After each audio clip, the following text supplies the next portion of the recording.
Due giovani attraversano di corsa via Tiziano Aspetti, subito un ceffone, poi un pugno violento, 2 contro 1 che con il passare dei minuti diventa 4-5 contro 1 in mezzo a una strada trafficata con le auto che si fermano. Torna la violenza nel quartiere Arcella, come racconta questo video girato da un residente alle 22 di giovedì 10 giugno.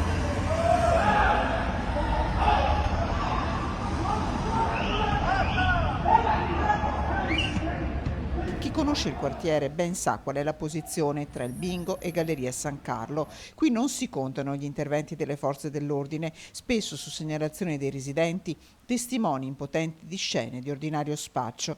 E proprio i residenti del gruppo Città Arcella hanno deciso di diffondere via social questo video di poco più di 2 minuti con un commento amaro. Doloroso vedere scene così violente dopo pochi giorni di zona bianca. Come comitato cittadino abbiamo organizzato incontri sulla sicurezza. Ci aspettiamo che le buone intenzioni si traducano in fatti. Siamo pronti a collaborare, ma vivere in luoghi sicuri resta un nostro diritto. Dall'Arcella al Portello, dove la Movida continua, nonostante i numerosi appelli, a lasciare segni visibili del suo passaggio, che trasforma la scalinata antico attracco del Burchiello in una sorta di discarica a cielo aperto.